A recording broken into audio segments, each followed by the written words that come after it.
अस्सलाम वालेकुम नाज़रीन गिरामी। मुस्लिम इस्लाम, इस्लाम और मुसलमान, इसी तरह हिंदू मज़हब और हिंदू लोग, इन दोनों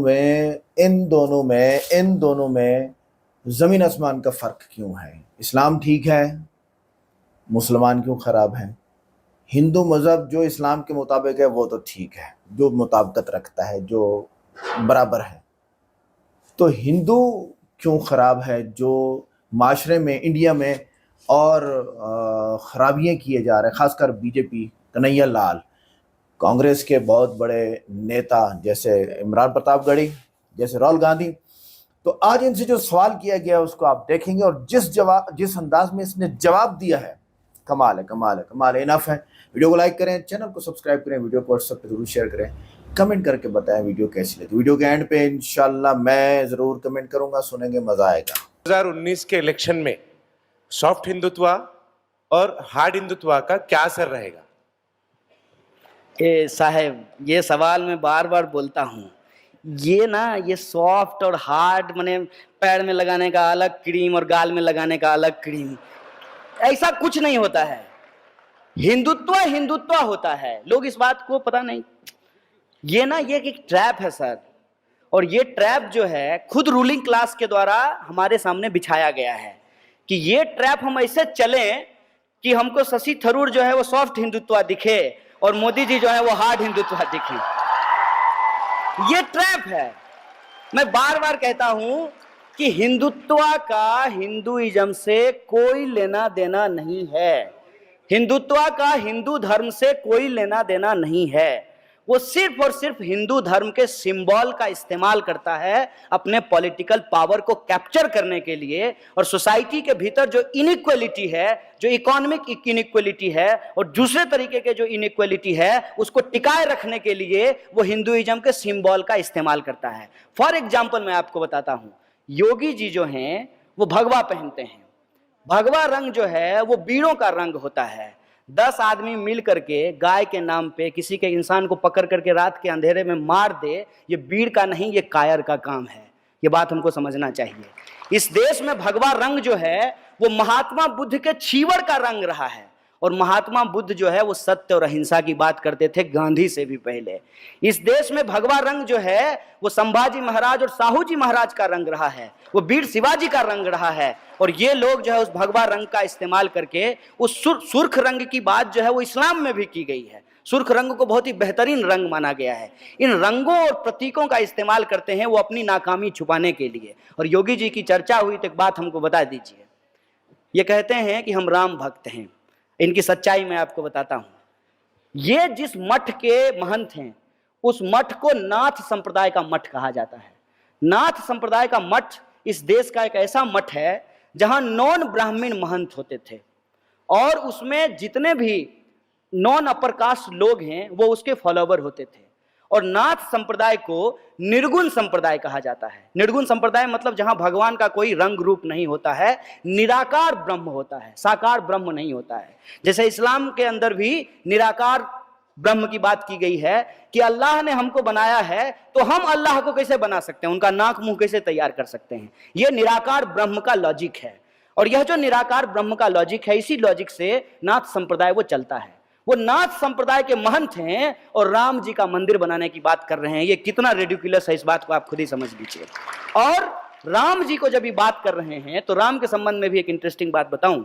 राम जी अपनी सौतेली माता के लिए, अपने सौतेले भाई के लिए राजपाट छोड़ करके अयोध्या से जंगल चले गए, और योगी जी जंगल से, उत्तराखंड से लखनऊ आ गए मुख्यमंत्री बनने के लिए। ये लॉजिक आपको समझना पड़ेगा कि ये सिंबल का इस्तेमाल सिर्फ और सिर्फ जो है लोगों को मारने के लिए, नफरत की खेती करने के लिए, हिंसा फैलाने के लिए करते हैं। गाय के नाम पे जो है ये लोगों को मारते हैं। गाय तो सबके लिए माता है ना, जो भी उसका दूध पी रहा है सबके लिए वो माता है। तो एक बात मुझे बताइए कि आपको माता जी ने टेंडर दिया कि अरे बच्चा हमारी रक्षा करना? टेंडर तो आपको नहीं दिए। क्या भगवान के यहां से आपको एसएमएस आया था कि हिंदू धर्म खतरे में है, हमको बचा लेना? एक बात हमको बताइए कि भगवान हमारी रक्षा करेंगे ना अगर हम भगवान को मानते हैं तो? हिंदू धर्म में अगर हमको भरोसा है तो हमको बताइए, हमारे सारे देवी देवता के हाथ में हथियार है, सबके हाथ में हथियार है, तो रक्षा स्वयं कर लेंगे। किसी के हाथ में गदा है, किसी के हाथ में त्रिशूल है, किसी के हाथ में फरसा है, अपनी रक्षा वो स्वयं कर लेंगे। आपको उसकी रक्षा क्यों करना है? क्योंकि राम के नाम पे चंदा लेकर के 1100 करोड़ का हमको दिल्ली में ऑफिस बनाना है, इसीलिए हम राम का नाम लेते हैं। राम का नाम लेकर के हमको नाथुराम का मंदिर बनाना है, इसलिए हम राम का नाम लेते हैं। ये जो साजिश है, इस साजिश को आप समझिए। सॉफ्ट हिंदुत्व और हार्ड हिंदुत्व कुछ नहीं होता है, ये एक माया जाल है। और ये माया जाल इसलिए क्रिएट किया गया है कि इस माया जाल में आप फंसिए। सांप जो है ना, जहरीला होता है। छोटा सांप हो या बड़ा सांप हो, बच्चा सांप हो या बड़ा सांप हो, काट लेगा तो मर जाइएगा। इसमें सॉफ्ट और हार्ड करने का क्या जरूरत है? और इंटरेस्ट, आखिरी बात मैं इस संबंध में बोल दूं कि ये ट्रैप इस तरीके से है कि आपको अटल बिहारी वाजपेयी की तुलना में आडवाणी जी हार्ड दिखेंगे, और आडवाणी जी की तुलना में आपको मोदी जी हार्ड दिखेंगे, और मोदी जी की तुलना में जो आपको योगी जी हार्ड दिखेंगे। अरे ये सब एक ही है, ये सब एक ही है, क्योंकि ये सब गुरु गोलवलकर का चेला है। और गुरु गोलवलकर ने इस देश के भीतर इनइक्वलिटी को जस्टिफाई किया है। महिलाओं को कोई राइट नहीं मिलना चाहिए, इसको जस्टिफाई किया है। दलितों को सेवा करना चाहिए, इसको जस्टिफाई किया है। इस बात को आप समझिए। इसीलिए इनके विचार मनुस्मृति के विचार हैं, और इनके विचारों को मानने वाले लोग, यहां कंफ्यूज मत होइएगा, वो किसी भी झंडे के नीचे पाए जा सकते हैं। और जब मैं किसी भी झंडे की बात कर रहा हूं, मतलब किसी भी झंडे के, किसी भी रंग के झंडे के नीचे आपको पाए जा सकते हैं। ये विचारधारात्मक लड़ाई है, आमने सामने की लड़ाई है। एक तरफ सावरकर के लोग हैं, दूसरे तरफ अम्बेडकर के लोगों को इकट्ठा। शुरू करते हैं 25 सितंबर 1952 से, जब इंडिया के शहर नागपुर में डॉक्टर केशव बली ने आरएसएस यानी राष्ट्रीय स्वयंसेवक संघ नामी तंजीम बनाई। मशहूर भारतीय तारीखदान डॉक्टर अरविंद आनंद अपनी किताब द सर्फ एंड सर्च में लिखते हैं कि डॉक्टर केशव बली बज़ाहिर खुद को समाजी और खिदमत खल्क की तहरीक का रहनुमा बताया करते, लेकिन हकीकत में ये एक मुतासिब पुरतशद्दुद मुसल्लह तंजीम का बानी था। वर्जिश के नाम पर यह हिंदू नौजवानों को लाठी चलाने की तरबियत देता। तहरीक पाकिस्तान के दौरान आरएसएस के जत्थों ने मुस्लिम आबादियों पर हमले किए। पाकिस्तान बनने के अगले ही माह यानी 10 सितंबर 1947 को बानी पाकिस्तान कायद-ए-आज़म मोहम्मद अली जिन्ना पर बदनाम ज़माना मुतासिब इंतहा पसंद हिंदू लीडर लाल कृष्ण एडवाणी ने कातलाना हमला कर दिया, जिसकी एफआईआर हैदराबाद सिंध में काटी गई। लाल कृष्ण एडवाणी ने अपनी शिद्दत पसंदी का आगाज भी आरएसएस से ही किया था। 2002 में इसी लाल कृष्ण एडवाणी को भारत का डिप्टी प्राइम मिनिस्टर बना दिया गया। मारूफ अंग्रेजी मैगजीन द मिली गजट में इस पूरे वाकये की तफसील मौजूद है। इसी तरह बाएं बाजू की जमात कहलाने वाली आरएसएस दुनिया की सबसे बड़ी फाशिस्ट तंजीम बनकर उभरी। डॉक्टर केशव बली समेत आरएसएस के बड़े लीडर्स जर्मनी के हिटलर के नजरियात से इंस्पायर्ड रहे। आरएसएस के ज़ेरे निगरानी इस वक्त बहुत सी तंजीमें काम कर रही हैं। इन तंजीमों या ग्रुप को संघ से मुंसलिक तंजीमें या संघ परिवार कहा जाता है। संघ परिवार में भारतीय जनता पार्टी, विश्व हिंदू परिषद, बजरंग दल, अखिल भारतीय विद्यार्थी परिषद, स्वदेशी जागरण मंच, वनवासी कल्याण आश्रम, राष्ट्रीय सुख संघ, हिंदू युवा वाहिनी, भारतीय किसान संघ और भारतीय मजदूर संघ शामिल हैं।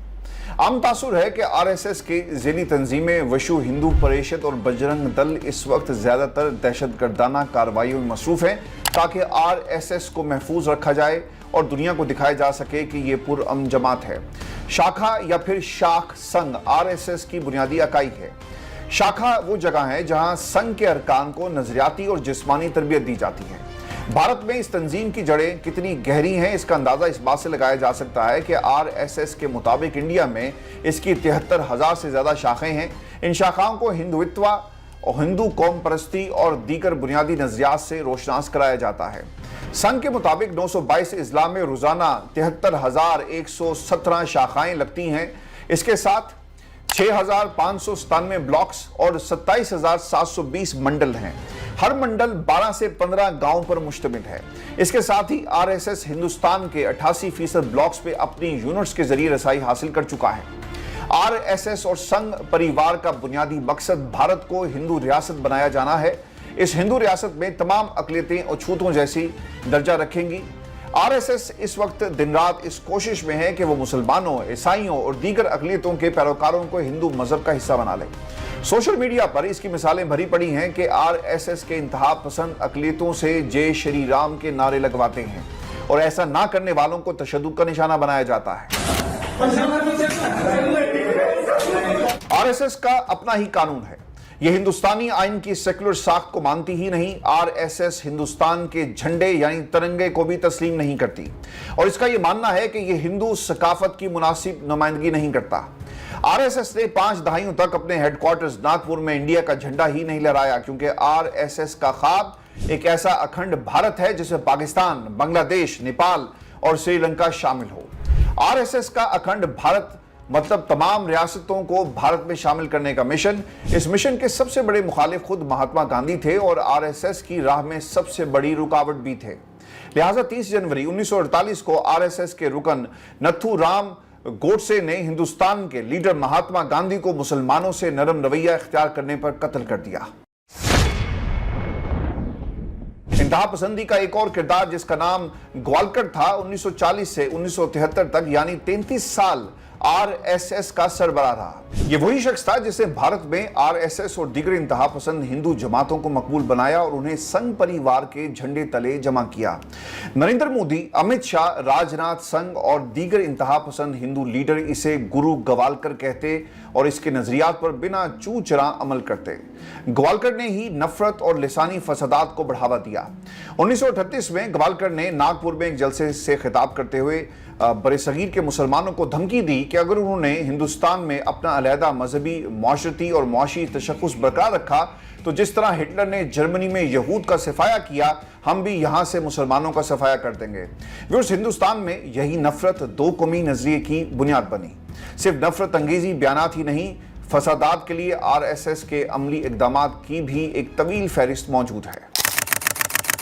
1969 के अहमदाबाद फसादात, 1971 के कोतल शेरी फसादात, 1979 में बहादुर के जमशेदपुर फिरका वाराना फसादात शामिल हैं। आरएसएस ने अपनी बर्बरियत, हिंदू शिद्दत पसंदी और नजरियात को जबरन मुसल्लत करने के मंसूबे बनाए। भारत में मुख्तलिफ फिरका वाराना फसादात में मुलविस होने पर भारतीय हुकूमत कोई अमली इकदाम तो न कर सकी, अलबत्ता आरएसएस को एक नुमाइशी तहकीकी कमीशन के सामने पेश किया गया, जो बाकायदा तहकीकाती कमीशन कायम हुए। इनमें 1969 के अहमदाबाद फसाद पर जगमोहन रिपोर्ट, 1970 के भिवंडी फसाद पर डीपी मॉडर्न रिपोर्ट, 1971 के तलशेरी फसाद पर वतया यातल रिपोर्ट, 1979 के जमशेदपुर फसाद पर जतेंद्र नारायण रिपोर्ट, 1982 के कन्याकुमारी फसाद पर वेणुगोपाल रिपोर्ट, 1989 के भागलपुर फसाद की रिपोर्ट मुरतब की गई। लेकिन इसके बावजूद इन दहशतगर्दों को कोई नहीं रोक सका। जब ये शिद्दत पसंद टोला बेलगाम हुआ तो अब बात खुद कुछ धमाकों तक जा पहुंची। आरएसएस के असली विंग ने पूरे भारत में खुद कुछ हमले शुरू कर दिए, जिनमें मशहूर जमाना मालीगांव बम धमाका, हैदराबाद मक्का मस्जिद बम धमाका, अजमेर बम धमाका, समझौता एक्सप्रेस बम धमाका शामिल है।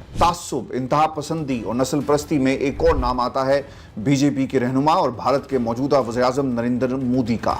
लेकिन मैं आरएसएस से जुड़ा रहा, बचपन से मेरा जो कुछ भी संस्कार हुआ, मेरी डिसिप्लिन आई, मेहनत करने का स्वभाव बना, उसमें आरएसएस के संस्कार का बहुत बड़ा रोल है।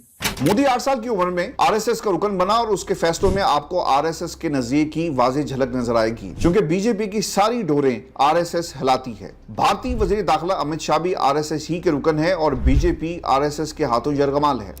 लाखों करोड़ों स्वयंसेवक, इसकी टहनी, ये कोई साधारण वटवृक्ष नहीं,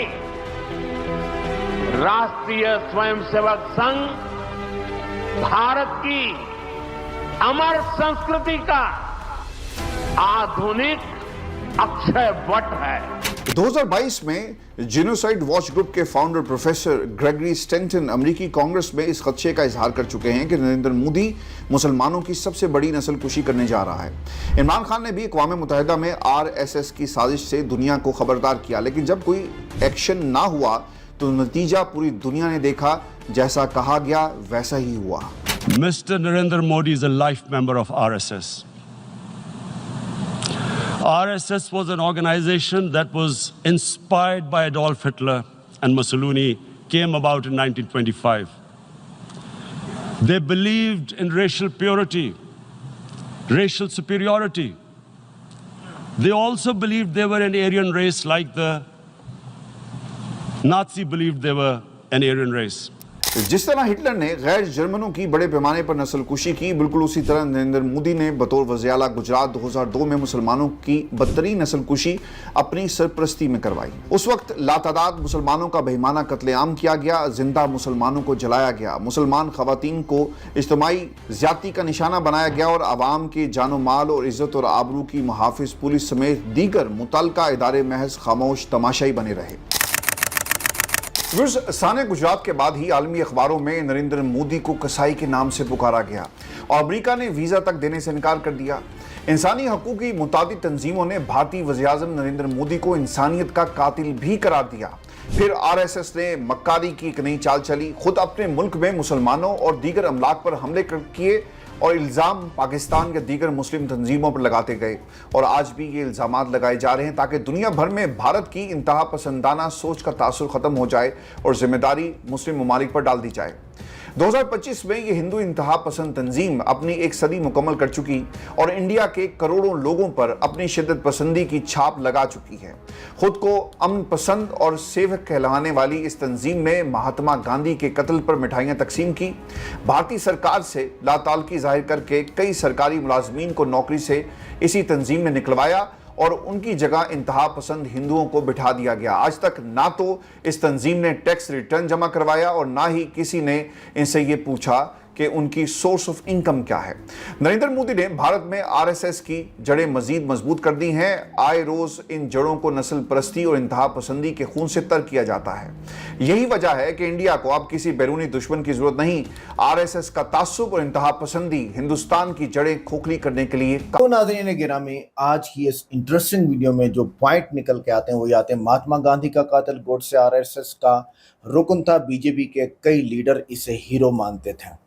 बाबरी मस्जिद को 1992 में बीजेपी रहनुमाओं की मौजूदगी में शहीद किया गया, जिससे दंगे हुए। यहाँ जो कन्हैयालाल बात कर रहा है ना कि हिंदुत्व की आड़ में भगवा कलर पहन के आप दहशतगर्दी करते हैं। और 2002 में गुजरात फसादात में हजारों मुसलमानों का कत्ल हुआ। मोदी उस वक्त वजीर आला थे। ये कन्हैयालाल और इस तरह के और लोग आरएसएस कांग्रेस वाले बता रहे हैं, हम अपनी तरफ से थोड़ी कह रहे हैं। इंटरनेट पे सारा मवाद पड़ा हुआ है। लव जिहाद के बहाने कई मुसलमान लड़कों को हुजूम ने मार दिया। हुकूमत ने मुजरिमों का दिफा किया, मुजरिमों के साथ हो गए। गाय के नाम पर पहलू खान, अखलाक, तबरेज, अंसारी जैसे कई मुसलमानों को पीट कर मार दिया गया। अखलाक को बीफ रखने के इल्ज़ाम में मारा गया। बीजेपी लीडरों ने मुलजिमों को हीरो कहा। पिछले दिनों एक बाबा जी गोश्त पका हुआ अपनी बच्ची के लिए लेके जा रहे थे, ट्रेन के अंदर हिंदुओं ने उसे मारा, कत्ल नहीं किया, पीटा। अच्छा, आगे चलते हैं। बीजेपी लीडर नरमल मुठ ने कहा कि मुसलमान भारत में रहना चाहते हैं तो राम मंदिर माने। कैसे माने? साधु परगिया और कर्नल पुरोहित मालीगु गांव में बम धमाके में शामिल थे, आज बीजेपी में हैं। जी अब बताएं, वो साबित हो चुका था कि आज वो बीजेपी पे मौजूद हैं। 8 साल आसिफा का रेप हुआ, बीजेपी लीडरों ने मुलजिमों के हक में जुलूस निकाला, छुड़वा लिया। आगे अच्छा, और सीएए के खिलाफ मुजाहिरों में बीजेपी लीडर गोली मारो के नारे लगाते रहे। अजीब अजीब अजीब। बीजेपी ने दहशतगर्दी के मुलजिम परगिया को लोकसभा का उम्मीदवार माना और त्रिपुरा में मसाजिद जलाई गई। बीजेपी हुकूमत ने मुजरिमों के बजाय सहाफ़ियों को पकड़ा। अजीब बात यह है। आगे देखते हैं। बीजेपी लीडरों ने यासीन मलिक की फांसी मांगी और मुसलमानों के खिलाफ नफरत फैलाई। रामनवमी पर हथियारों के साथ जुलूस निकाले गए, जिनसे फसाद भड़के। कहाँ जाए अब बताओ? अच्छा, और नरेंद्र गिरी के खुदकशी में हिंदुत्व ग्रुपों की चपलिश शामिल थी।